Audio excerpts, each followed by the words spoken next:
Hello friends, welcome back to my channel. Friends, आज मैं आई हूँ दिंडोशी विधानसभा के उम्मीदवार संजय निरुपम की सभा में। यहाँ पे एक जाहिर सभा है जहाँ पे मुख्यमंत्री जी आने वाले हैं। तो फ्रेंड्स, बने रहिए चैनल के साथ। मैं आपको दिखाती रहूँगी यहाँ पे किस तरह से कार्यक्रम होने वाला है।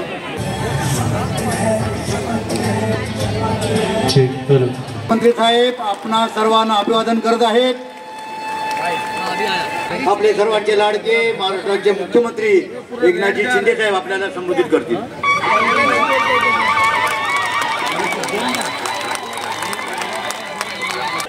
छत्रपती शिवाजी महाराज की जय भवानी।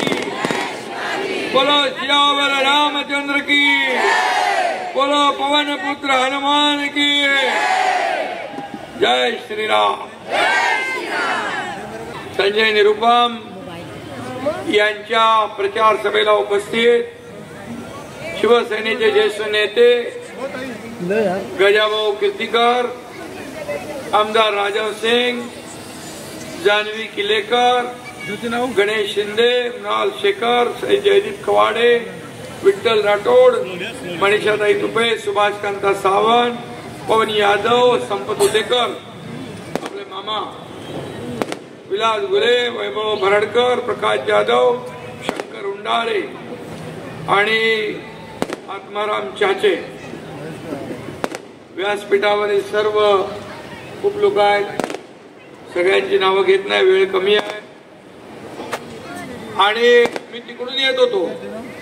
मला वाटतं तिकडेच सभा आहे। एवढ्या म्हणजे नजर पोचत नाही इथपर्यंत माझ्या लाडक्या बहिणी, लाडके भाऊ, लाडके मतदार बांधव, भगिनी आणि माता उपस्थित आहे। मी सगळ्यांचं मनापासून स्वागत करतो, मनापासून शुभेच्छा देतो। खरं म्हणजे महायुतीचे उमेदवार संजय निरुपम यांना प्रभू रामचंद्राचा आशीर्वाद आहे, दिंडोशीकरांचा आशीर्वाद आहे आणि मग पवन पुत्र इकडे तुमचे फिरतायत प्रचाराला। ज्याने प्रभू रामचंद्रांना सोडलं त्यांना प्रभू राम पावणार नाही। लक्षात ठेवा, जो राम का नहीं वो किसी काम का नहीं।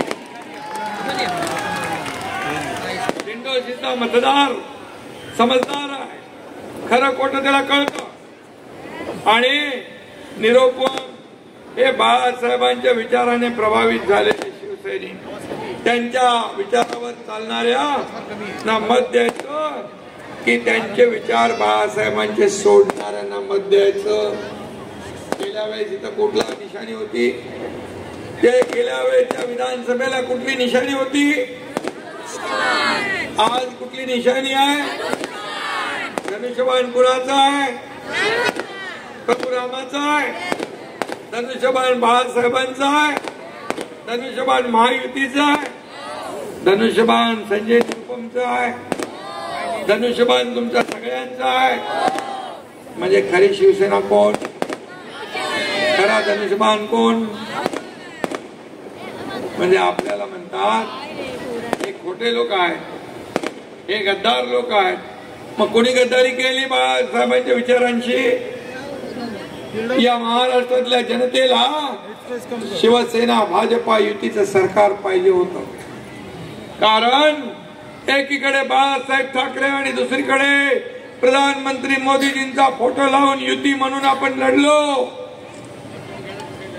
आणि युतीचं सरकार आलं पाहिजे। पण या महाराष्ट्रातल्या जनतेने मॅन्डेट दिलं, मतदान केलं, परंतु स्वतः खुर्चीसाठी, सत्तेसाठी, स्वतःच्या स्वार्थासाठी बाळासाहेबांचे विचार सोडले आणि काँग्रेस बरोबर सरकार बनवलं। आणि मग सांगा, विश्वासघात कोणी केला? बेईमानी कोणी केली? या महाराष्ट्रातल्या जनतेबरोबर।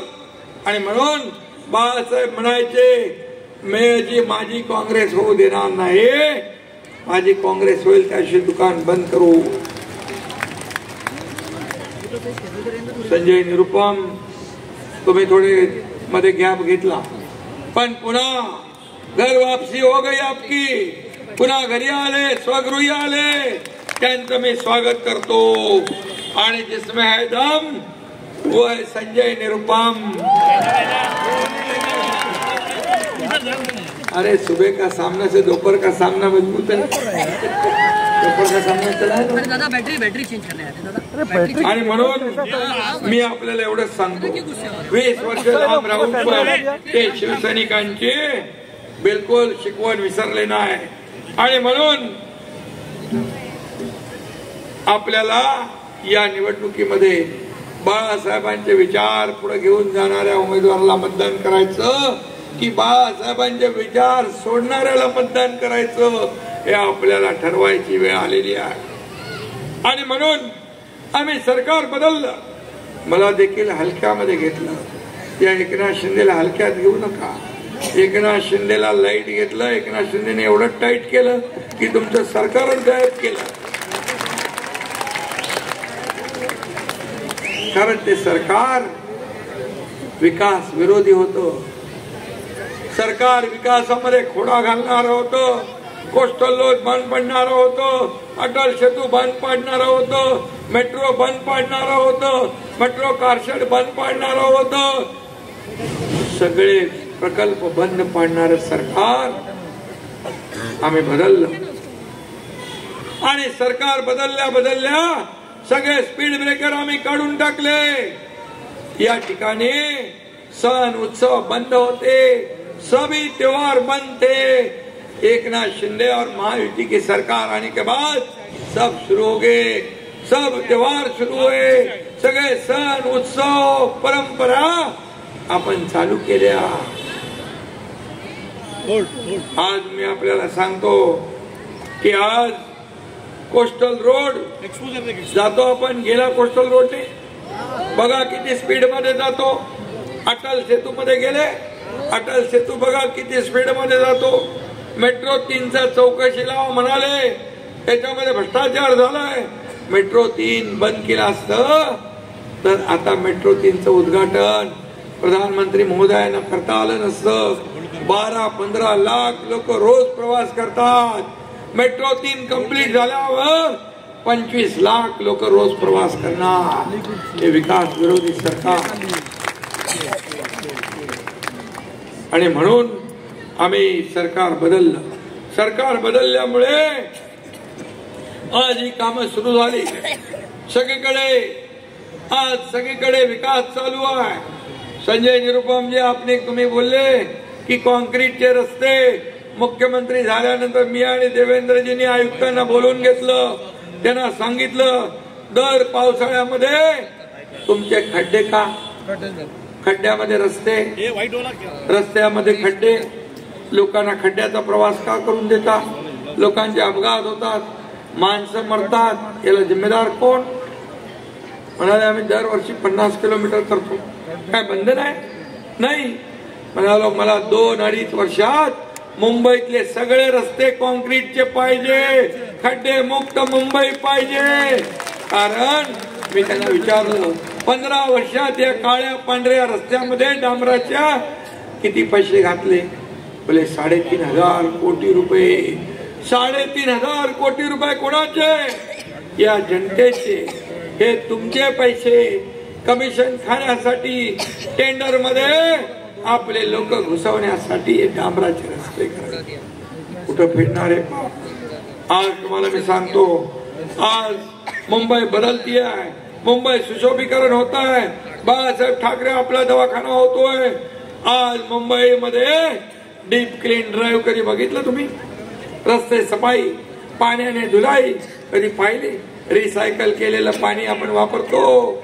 आज या ठिकाणी साफसफाई केली, नाले सफाई बघायला गेलो म्हणाले हे काय मुख्यमंत्र्याचं काम असतं?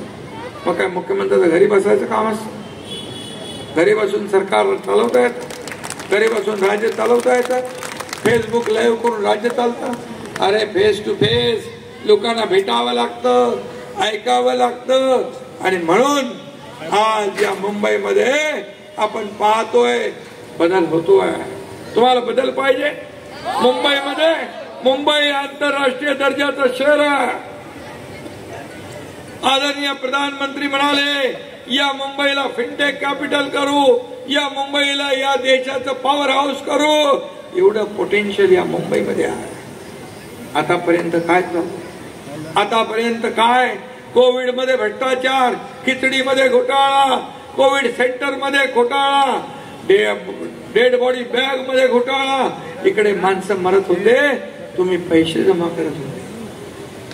कुठं फिरणारे पा मृताच्या टाळूवरचं लोणी खाणारे तुम्ही आम्हाला भ्रष्टाचारी म्हणताय, तुम्ही आम्हाला चोर म्हणताय. अरे तुम्ही तर मोठे दरोडेखोर आहात. या मुंबईवर दरोडा घालण्याचं काम तुम्ही केलं. या मुंबईची साफसफाई आम्ही करतोय, तुम्ही तिजोरीची सफाई करत होते, तिजोरीची. आणि म्हणून मला या ठिकाणी आपल्याला एवढंच सांगायचं, या महाराष्ट्रामध्ये आज लोकांनी ठरवलेलं आहे. तुमचे कुठले विषय होते हो? 2-3 विषय होते. सुप्रीम कोर्टाचे ते सांगतो ना. पाणी नाही, का नाही पाणी? पाणी बिल्डरांना वळवलंय आणि गरीबाच्या तोंडचं पाणी पळवणाऱ्यांना, बिल्डरांना पाणी देणाऱ्यांना येत्या 20 तारखेला ही जनता पाणी पाजल्याशिवाय राहणार नाही. पाजणार पाणी, बरोबर पाजणार. 10 वर्ष आमदार कितने 10 वर्ष या ठिकाणी आज आमदार काय करताय सांगा, जनतेला उत्तर द्या. तुम्ही 10 वर्षात काय केलं? या मतदारसंघामध्ये साधा पाण्याचा प्रश्न सोडवू शकले नाही, रस्त्याचा प्रश्न सोडवू शकले नाही, लोकांना दिवाबत्तीचा प्रश्न सोडवू शकले नाही. तुम्ही काय केलं त्याचं उत्तर द्या.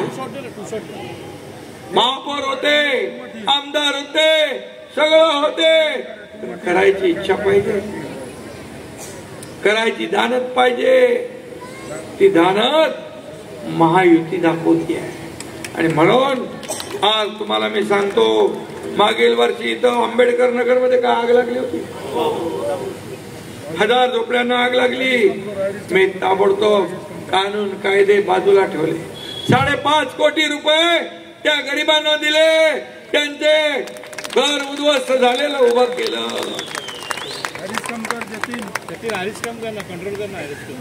हे काम सरकारचं.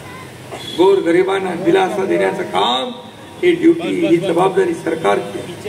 आणि तुम्ही काय केलं? तुम्ही एवढे वर्ष फक्त आणि फक्त या मुंबईला फक्त लुबाडण्याचं काम केलं. या SRA प्रकल्प किती रखडले, धोकादायक इमारती किती मुंबईमध्ये आहेत, का विकास होत नाही? आणि या मुंबईकर जो, आणि आम्ही आता रमाबाई आंबेडकर कॉलनी या ठिकाणी 17,000 घरं 25 वर्ष एक बिल्डर काम करत. काही लोक मरून गेले, काही लोकांना भाडं नाही, काही कुठं राहायला गेले माहित नाही. आज आम्ही तो प्रकल्प हाती घेतलाय. SRA आणि MMRDA तो प्रकल्प करतोय. मी गेलो होतो तिथे, त्या लोकांना चेक वाटले 2 लाख, 3 लाख, 5 लाखाचे. त्यांच्या डोळ्यामधून मी आनंदाश्रू पाहिले. त्यांना कधी विश्वास नव्हता की आम्हाला कधी घराचं भाडं मिळेल.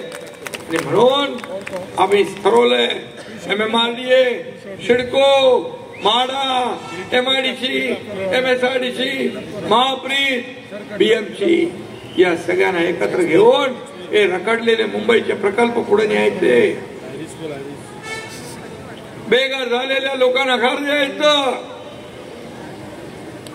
मुंबईच्या बाहेर फेकला गेलेला मुंबईकर पुन्हा मुंबईमध्ये आणायचा, हे आमचं स्वप्न आहे.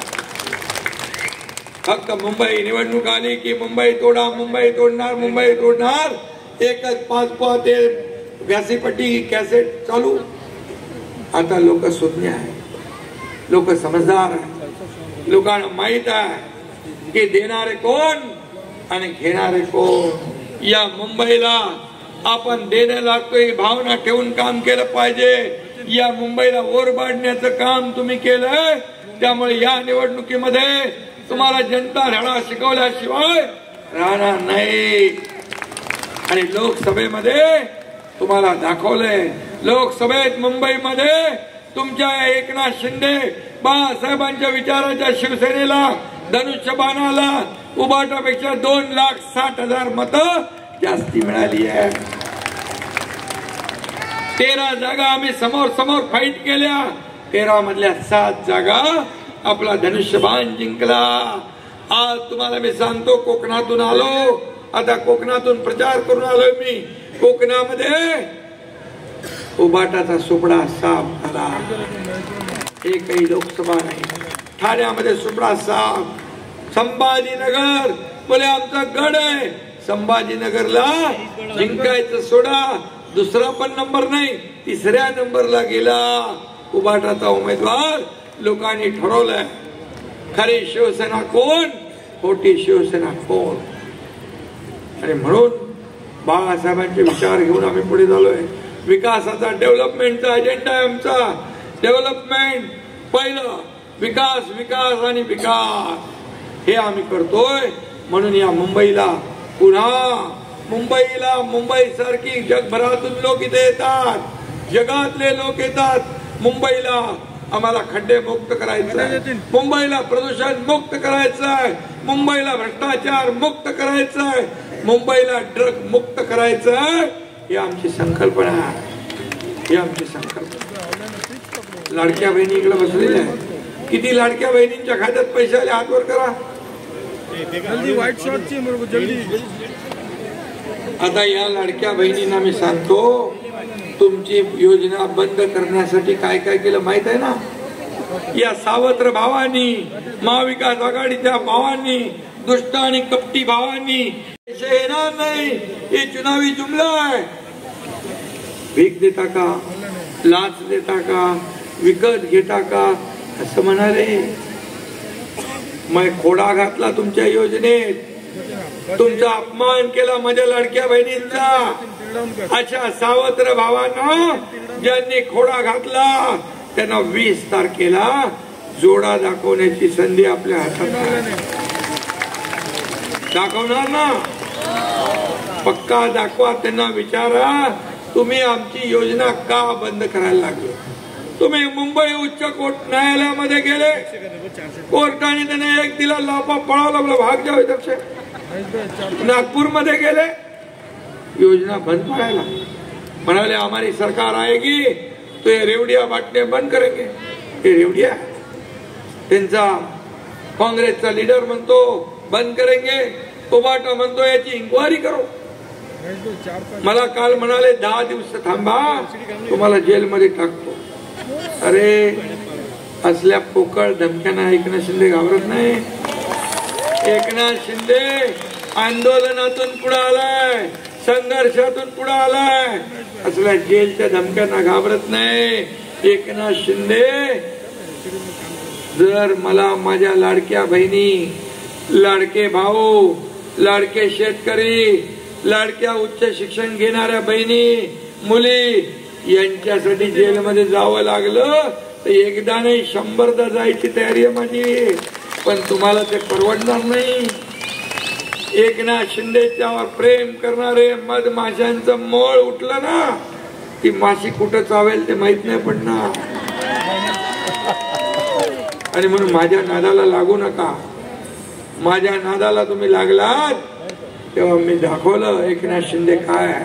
एकनाथ शिंदे सर्वसामान्य कार्यकर्ता आहे, बाळासाहेबांचा सच्चा शिवसैनिक आहे, आनंद दिघे साहेबांचा चेला आहे. त्यामुळे तुम्ही मला या धमक्या देऊ नका. तुम्ही सरकारमध्ये येण्याचे स्वप्न बघताय. मुंगेरी लाल के हसीन सपने छोड़ दो, ये मेरी लाडली बहनों ने तय कर लिया है, लाडले बहना भाइयों ने तय कर लिया है. तुम्हारा सत्ता का दरवाजा बंद कर दिया है और तुमको घर बिठाने का फैसला कर लिया है. घरी बसवायचा फैसला केला ना तुम्ही त्यांना. घरी बसलाल्या ना, कायमच घरी बसवायची संधी आली आहे. आणि म्हणून मी सांगतो, आज मुंबईमध्ये इथे आपले मराठी आणि हिंदी पण आहेत ना सगळे. मराठी भी हिंदी भी तुमचे गावाले पण आहेत. अरे हमारा तो राम राम, आम्ही राम राम बोलतो, तुम्ही जय श्रीराम बोलता. राम तर आहे त्याच्यामध्ये. आणि म्हणून इसलिए सामने वालों का काम तमाम करने का मौका आपको मिला है। 20 तारीख को 20 तारखेला तुम्हाला संधी मिळाली आहे। बरं मी एक सांगतो, ही योजना जी आपण केली याच्यात काय भेदभाव केलाय? मराठीला मिळतंय, उत्तर भारतीयला नाही मिळत, गुजरातीला मिळतंय, साऊथ इंडियनला नाही मिळत, हिंदूला मिळते, मुसलमानला नाही मिळत, हिंदूला मिळते, ख्रिश्चनला मिळत नाही, असं केलं आपण? सभी लोगों को ये मिलता है योजना? आपण दुजाभाव केलाय? आपण भेदभाव केलाय? का लोकांमध्ये दिशाभूल करतात? हे डराते लोग, संविधान बदलेगा, आरक्षण जाएगा, ये होएगा। वो तो लोकसभा में फेक नैरेटिव फैलाया उन्होंने, फेक नैरेटिव झाला। फेक नैरेटिव मुळे काही लोक फसले, पण आता फसणार नाही। मी सांगतो, जब तक सूरज चांद रहेगा बाबा साहेब का संविधान बना रहेगा। अरे बाबासाहेबांच्या संविधानामुळे एक सर्वसामान्य कुटुंबातला व्यक्ती या देशाचा प्रधानमंत्री होतो आणि एक सर्वसामान्य शेतकऱ्याचा पोरगा या राज्याचा मुख्यमंत्री होतो। का शेतकऱ्याच्या पोरानं मुख्यमंत्री होऊ नये? सोन्याचा चमचा घेऊन जन्माले आलेले लोक पैशाच्या राशीत लोळणारे धनदांडग्याने मुख्यमंत्री व्हावं? अरे मी मुख्यमंत्री झालो म्हणून तर तुमच्या वेदना समजतो। मी गरिबी पाहिली आहे, मी माझ्या आईची तगमग पाहिली आहे। दुधाचे पैसे, राशनचे पैसे, लाईटचे बिलचे पैसे, औषधाचे पैसे कशी कसरत करायची मी पाहिली आहे। आणि मी तेव्हा ठरवलं, जेव्हा कधी माझ्या हातात अधिकार येईल पहिले माझ्या बहिणींना मी सुखी करेन, माझ्या माता भगिनींना सुखी करेन, माझ्या लाडक्या भावांना प्रशिक्षण भत्ता देईन, त्यांना रोजगार देईन, शेतकऱ्यांचं कर्ज माफ करेन। आणि माझ्या एक सांगतो तुम्हाला, एका मुलीने आत्महत्या केली रात्री 12:30 वाजता। या तुमच्या लाडक्या भावाने टीव्हीवर बातमी बघितली। आत्महत्या का केली? इंजिनिअरिंगचं शिक्षण घेत होती, 50% फी सरकार भरते, 50% फी पालकांनी भरायची होती, पण पालक 50% भरू शकत नव्हते। आणि आपला भार आपल्या आई वडिलांवर नको म्हणून त्या मुलीने आत्महत्या केली। मी बेचैन झालो। मी चंद्रकांत पाटील आपले मंत्री, त्यांना रात्री फोन केला, त्यांना म्हणालो, आपल्या राज्यात शिक्षणासाठी मुली आत्महत्या करत असेल तर ही सत्ता काय कामाची? ही सत्ता, हे आपण राज्य करते काय उपयोगाचे? मला तातडीने प्रस्ताव बनवा आणि मला जे उच्च शिक्षण घेणाऱ्या मुली आहेत, डॉक्टर, इंजिनियर, वकील, MBA जे करायचं याचा 100% खर्च सरकार उचलणार। देशातलं पहिलं राज्य आहे, का करू नये? हे कुणाचे पैसे आहेत? हे गोरगरिबांचे पैसे आहेत। तुम्ही आतापर्यंत लाडकी बहीण योजनेत कधी पैसे आले होते तुमच्या खात्यात? एवढ्या वर्षात कधी आले होते? लाडक्या भावांना प्रशिक्षण भत्ता मिळाला होता, लाडक्या मुलींचं शिक्षण मोफत होतं, लेक लाडकी लखपती, जन्म झाला 5,000, 5वीत गेली 6,000, पहिलीत गेली 6,000, 5वीत गेली 7,000, 11वीत गेली 8,000 आणि वयाच्या 18व्या वर्षापर्यंत 1,00,000 रुपये माझ्या लाडक्या लेकीच्या खात्यामध्ये जमा करायचे। कोणी केलंय? कधी बघितलं होता? शेतकऱ्यांना कर्जमाफी 12,000 रुपये वर्षाला, अर्धे प्रधानमंत्र्यांचे, अर्धे आपले, 1 रुपयात पीक विमा देण्याचं कधी बघितलं? देशातलं पहिलं राज्य आहे। आणि आम्ही म्हणून मी म्हणालो होतो तुम्हाला की तुम्ही ताकद दिली, तुम्ही आशीर्वाद दिले तर तुम्हाला 1,500वर आम्ही नाही ठेवणार। तुम्हाला लखपती झालेलं बघायचं, आम्हाला लखपती माझ्या लाडक्या बहिणींना, म्हणून आम्ही वचननामा केला महायुतीचा। हा महायुतीचा ये ट्रेलर है, पिक्चर अभी बाकी है। पहिली योजना 1,500 रुपयाचे 2100 रुपये करण्याचा निर्णय आम्ही घेतला। लाडक्या बहिणींना लाडकी बहीण सुरक्षित बहीण देण्याचा निर्णय आम्ही घेतला। पोलीस दलात 25,000 महिला पोलीस भरती करण्याचा निर्णय आम्ही घेतला। आता कोणी आमच्या लाडक्या बहिणींवर वाकड्या तिकड्या नजरेने पाहेल, अन्याय अत्याचार करेल, त्याला फाशीची शिक्षा दिल्याशिवाय सरकार राहणार नाही। बदलापूर माहिती आहे आपल्याला, बदलापूर मध्ये का चिमुरडीवर अत्याचार केला, हैवान नराधम, त्याच्या बायकोनी स्वतः येऊन सांगितलं याला सोडू नका, हा हैवान आहे, हा नराधम आहे, हा माणुसकीला कलंक आहे, त्याला फाशी द्या। विरोधक सगळे जमा झाले, रेल्वे बंद केली, त्याला आणा, त्याला आणा, फाशी देतो आम्ही। जेव्हा त्याला पकडला आणि त्याला पोलीस घेऊन चालले व्हॅनमध्ये, त्यांनी पोलिसांची पिस्तूल काढून गोळी मारली, 1-2 पोलीस जखमी झाले। पोलिसांनी काढली बंदूक आणि त्याचा कार्यक्रम केला। लगेच त्याच्या विरोधामध्ये गळे काढायला लागले, बोले का असं करायला लागतं का, म्हणजे काय त्याला सोडून द्यायचं का?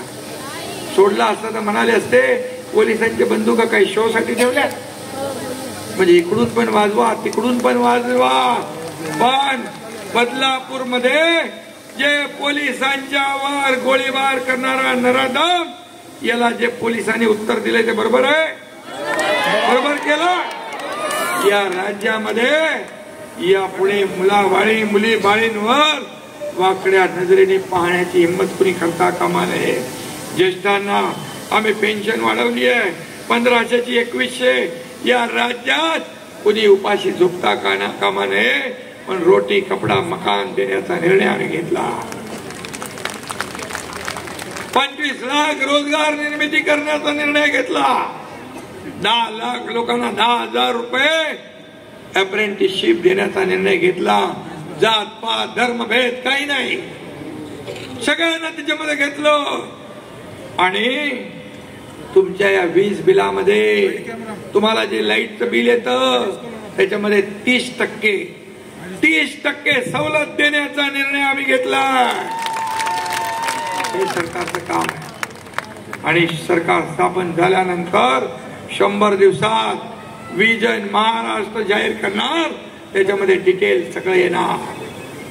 अमित शहा साहेबांनी देखील जो वचननामा प्रसिद्ध केला त्याच्यामध्ये देखील या महाराष्ट्राला काय काय देणार ते दिलंय। आज मी सांगतो हे डबल इंजिन सरकार म्हणून याचा वेगवान विकास होतोय। मनमोहन सिंग सरकार होतो त्यावेळेस या देशात काँग्रेसचं सरकारवरती खाली पण राज्य सरकार काँग्रेसचं किती पैसे दिले, 2 लाख कोटी 10 वर्षात, 2004 ते 2014 10 वर्षात 2 लाख कोटी। पण मोदीजींनी 10 वर्षात 10 लाख कोटी रुपये आपल्याला दिले, दुप्पट तिप्पट नाही 5 पट। म्हणून मी आपल्याला एवढंच सांगतो, तुम्ही या निवडणुकीमध्ये विकासाला मत द्या। विकासाचा अजेंडा घेऊन आम्ही चाललोय, विकासाचा अजेंडा घेऊन आम्ही चाललोय। या मुंबई मधला भ्रष्टाचार, या महाराष्ट्रामधला भ्रष्टाचार, या मुंबईतलं मगाशी मी सांगितलं, मुंबईला आपल्याला आंतरराष्ट्रीय दर्जाचं शहर बनवायचं। आजपर्यंत मुंबई समुद्रामध्ये जाणारं पाणी काळं पाणी जातंय, दूषित पाणी जातंय, STP बनवले नाही, ट्रीटमेंट प्लांट नाही। आपलं सरकार आल्यानंतर 7 ट्रीटमेंट प्लांटला मंजुरी आम्ही दिली। 7 ट्रीटमेंट प्लांट काय करत होते 15-20 वर्ष, काय करत होते? आता जे सिवरेजचं पाणी जाणार ते ट्रीटमेंट झालेलं पाणी जाणार, काळं पाणी जाणार नाही, प्रदूषित पाणी जाणार नाही, समुद्र काळा दिसणार नाही, समुद्र निळाशार दिसणार। हे आम्ही करतोय। प्रदूषण मुक्त मुंबई, तसंच प्रदूषण मुक्त समुद्र। तुम्ही काय केलं?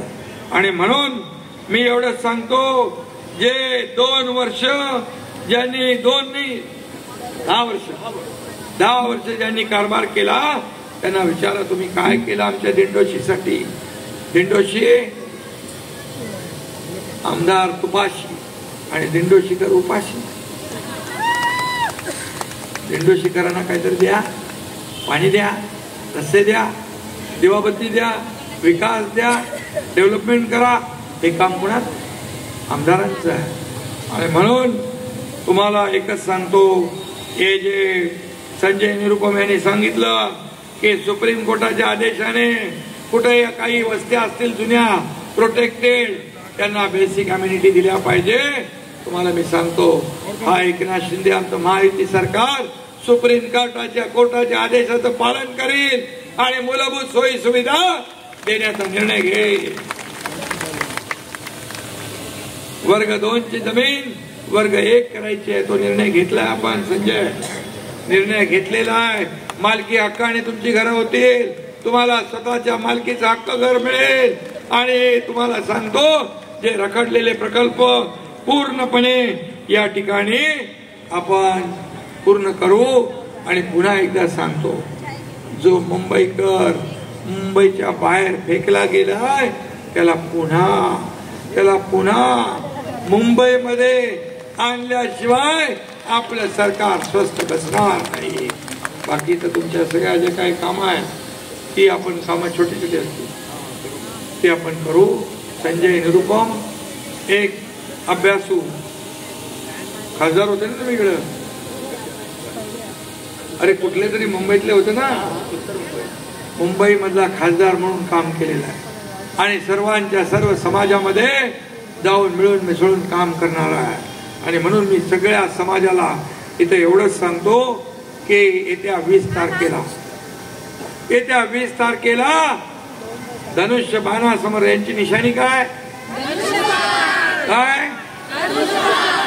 आणि 4 नंबरला आहे. तुम्ही त्यांना बटन दाबून एवढं बटन दाबा की 4 वरून ते 1 नंबरला आले पाहिजे. 1 नंबरचं बटन दाबू नका बाबा, 4 नंबरचं बटन एवढं दाबा की समोरच्याचा पत्ता गायब झाला पाहिजे आणि संजय निरुपम धनुष्यबाण जिंकला पाहिजे. संजय निरुपम यांचा विजय म्हणजे माझ्या लाडक्या बहिणींचा विजय. संजय निरुपम यांचा विजय म्हणजे या मतदारसंघातल्या प्रत्येकाचा विजय.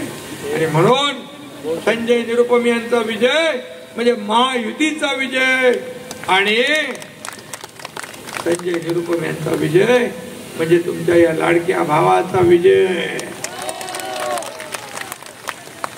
एवढंच करा, संधी परत येत नाही. आणि तुम्हाला मी सांगतो, महायुतीचं सरकार 100% येणार. मी महाराष्ट्रात फिरतोय, देवेंद्रजी फिरताय, अजितदादा फिरताय, सगळे फिरताय. लोकांमध्ये उत्साह आहे, लोकांमध्ये जोश आहे, लोकांमध्ये पुन्हा महायुती आली पाहिजे. म्हणून लोकांनी निश्चय केलाय की 20 तारीख कधी येते आणि महायुतीच्या उमेदवारांना आम्ही मतदान कधी करतोय अशी एक भावना निर्माण झालेली आहे. कारण हे सरकार तुमचं आहे, हे सर्वसामान्यांचं आहे. कधी मुख्यमंत्र्याला पाहिलं होतं एवढा साधा सोपा? कधी पाहिला? माझ्यात काय बदल झालाय? जो पहिला होतो तो आज आहे, तोच उद्या राहणार आहे. माझ्यामध्ये काही बदल नाही. मी कार्यकर्ता म्हणूनच काम केलंय. कालही कार्यकर्ता, आजही कार्यकर्ता आणि उद्याही कार्यकर्ता म्हणून काम करणार. आणि म्हणून हे सर्वसामान्यांचं सरकार आहे. हे सरकार आपलं वाटतंय सगळ्यांना. हे जनतेचं सरकार आहे आणि जनतेचं सरकार या ठिकाणी पुन्हा आणायचं आहे. मी स्वतःला सीएम म्हणजे चीफ मिनिस्टर समजत नाही. मी सीएम म्हणजे कॉमन मॅन समजतो. आणि म्हणून या माझ्या महाराष्ट्रातल्या कॉमन मॅनला आम्हाला ताकद देऊन सुपरमॅन करायचं आहे. हे आमचं स्वप्न आहे. आणि म्हणून हे स्वप्न पूर्ण करण्यासाठी एक आमदार महत्वाचा आहे. आणि म्हणून संजय निरुपम यांची जिम्मेदारी मी घेतलेली आहे. तुमच्या मतदारसंघात विकासासाठी पैसे कमी पडणार नाही हा शब्द मी आपल्याला देतो. पुन्हा एकदा मनापासून आपल्याला धन्यवाद देतो. 20 तारखेला धनुष्यबाण आणि 23 तारखेला फटाके. जय हिंद, जय महाराष्ट्र.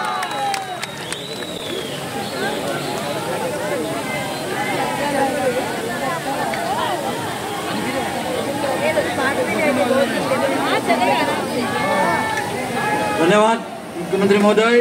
यानंतर नगरसेविका, स्थानिक दिंडोशी मधल्या नगरसेविका.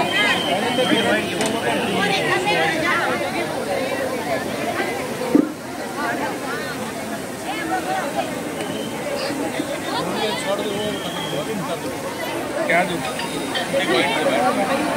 स्टेज दिखाओ. स्टेज वाइट दो. Stage white.